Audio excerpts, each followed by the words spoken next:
I'm going to pick 3 random chess players from the FIDE rating list. Complete strangers, and in the next few minutes I'll know exactly how they play, what openings they use, and how to beat them, before even sitting across the board. This isn't hacking, this isn't cheating. Everything I'm about to show you is completely public, and the scary part, your opponents might already be doing this to you. Now, some of you might be thinking, my tournament games are already public, anyone can find them on chessresults.com. And you're right, but here's what most players don't realize. You're on the board games. From tournaments, those are prepared. You chose specific openings. For specific opponents, they don't reveal your real repertoire, but your online training games are different. When you play online, you are experimenting, you are testing new lines, you are playing your actual repertoire, without filters, without preparation, without a safety net.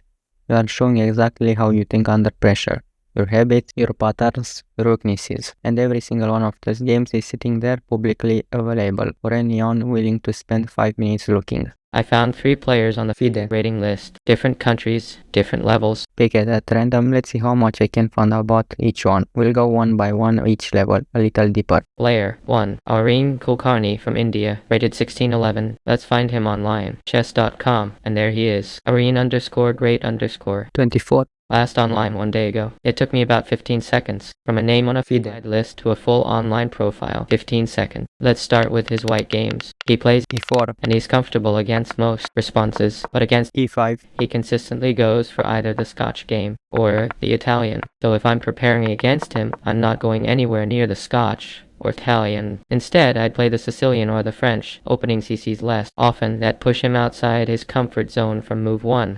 Now let's flip it. When he plays black against d4, he goes for the Nimzo Indian. Against E4, he responds with f5, and he's happy to go into the Italian or the Scotch, same systems, both sides. As white against him, I have 2 options. If I want to surprise him, I play the 4 knights, a line he probably hasn't faced much, or if I want something more solid and positional, I go for the Nimzovich defense. Either way, I'm choosing the terrain, not him. Player 2. Isaac Fossey from England, rated 1801. FIDE, a stronger club player. Let's find him. A3 crazy. Last online 20 hours ago. Let's see what his games tell us. With white, he plays E4, accepts most responses. Against E5, he goes a Scotch, same pattern as player 1. Though same preparation applies. Sicilian or French. Get him off the E5 territory entirely. Now, this is where it gets interesting. Against E4, he plays the French defense, specifically the advanced variation. And against d4, he also plays Essex, trying to transpose into the French. If white doesn't cooperate, he switches to the Dutch. His French is his main weapon, and from watching his games, there are somewhat inaccuracies in how he handles certain positions, moments where he drifts slightly. If I enter the French with him, I have a concrete path to an advantage.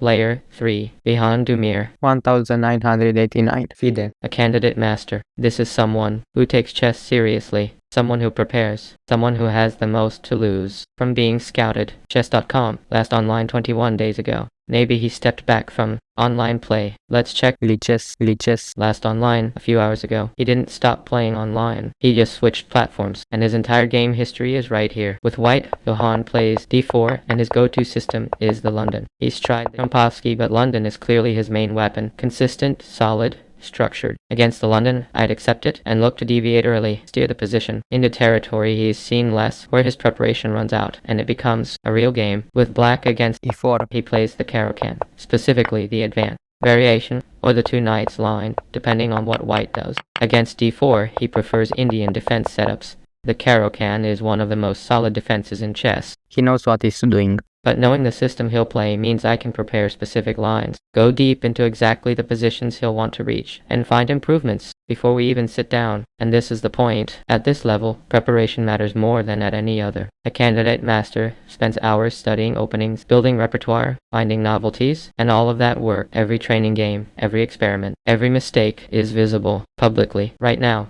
I want to be transparent about something. I've been thinking about this problem for a long time. The tension between playing online to improve and exposing yourself to anyone willing to look. Though a few months ago, I built an app to solve it. It's called ChessNewLife. The idea is simple. You invite a training partner, a friend, a club teammate, someone you're preparing with, and you play a completely private game. No public game history. No database entry. The game is saved only for the 2 of you. You can test new openings. You can make mistakes. You can experiment freely without worrying that your opponent at next week's tournament is going to find those games and prepare against you. If you want to try it, The link is in the description. And if you want 3 days of premium completely free, no credit card, no commitment, just comment word chess below. I'll send you the code personally. 3 random players from the FIDE list. 3 minutes of research each. 3 complete pictures of how they play, what they prefer, and where they can be pressured. This is the reality of online chess right now. Your training games are public, your patterns are visible, and your next opponent might already know more about your chess than you realize. Play smart.